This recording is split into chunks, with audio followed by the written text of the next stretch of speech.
திருவள்ளூர் வெங்கல் அரசு மேல்நிலைப் பள்ளியில் விலையில்லா மிதிவண்டிகள் வழங்கும் நிகழ்ச்சி நடைபெற்றது. சட்டமன்ற உறுப்பினர் கிருஷ்ணசாமி பங்கேற்பு.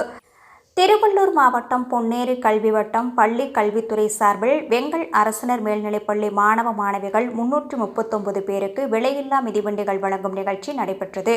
இதில் வெங்கல் அரசு மேல்நிலைப்பள்ளி மாணவ மாணவிகள் 208 பேருக்கும், குருவாயூர் அரசு மேல்நிலைப்பள்ளி மாணவ மாணவிகள் 113 பேருக்கும் விலையில்லா மிதிவண்டிகள் வழங்கப்பட்டது. இந்த நிகழ்ச்சியில் சிறப்பு அழைப்பாளராக பூவிருந்தவள்ளி சட்டமன்ற உறுப்பினர் கிருஷ்ணசாமி விலையில்லா மிதிவண்டிகளை வழங்கி சிறப்புரையாற்றினார். எல்லாபுரம் மத்திய ஒன்றிய கழக செயலாளர் கோடுவெளி தங்கம் முரளி, திருவள்ளூர் மத்திய மாவட்ட கழக துணை செயலாளர் VJ சீனிவாசன், தலைமை ஆசிரியர் S பவானி, உதவி தலைமை ஆசிரியர் R பரமானந்தம், குருவாயூர் தலைமை ஆசிரியர் R செந்தில் முருகன், உதவி தலைமை ஆசிரியர் R சரவணன், எல்லாபுரம் மத்திய ஒன்றிய நிர்வாகிகள் Thamaraipakkam Bhaskar, Vengal V Nagalingam, Vengal G Bhaskar, PG Munusamy, Magaral Subramani, ஆயுள்சேரி முன்னாள் ஊராட்சி மன்ற தலைவர் ரகு,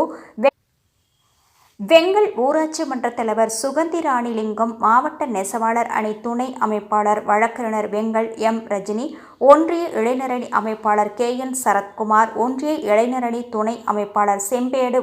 நாகராஜ், ஒன்றிய தகவல் தொழில்நுட்ப அணி துணை அமைப்பாளர் செம்பேடு செல்வம், ஒன்றிய விவசாய அணி அமைப்பாளர் வெங்கல் அண்ணாமலை, முன்னாள் மாவட்ட மாணவர் அணி துணை அமைப்பாளர் வெங்கல் M டேவிட், ஒன்றிய நெசவாளர்களின் துணை அமைப்பாளர் சுந்தரராஜன், கிரானசுந்தரம், வழக்கறிஞர் அணி மேத்தா தமிழ்மூர்த்தி, காரணி சத்யா, கிளை கழக செயலாளர்கள் சேட்டு ஜெகன், பொன் முத்துக்குமார், சுரேஷ், S காந்திமதி, குருவாயூர் ஊராட்சி மன்ற துணைத் தலைவர் சண்முகம், குருவாயூர் ஜெகன், ராஜேஷ், வெங்கல் தளபதி வெங்கட், பள்ளி மேலாண்மை குழு தலைவர் S அனிதா, பள்ளி மேலாண்மை குழு துணைத் தலைவர் வெங்கல் C பிரம்மா, முன்னாள் பெற்றோர் ஆசிரியர் கழக தலைவர் M ராமன் மற்றும் ஆசிரியர் பெருமக்கள், மாணவ மாணவிகள் என ஏராளமானோர் கலந்து கொண்டனர்.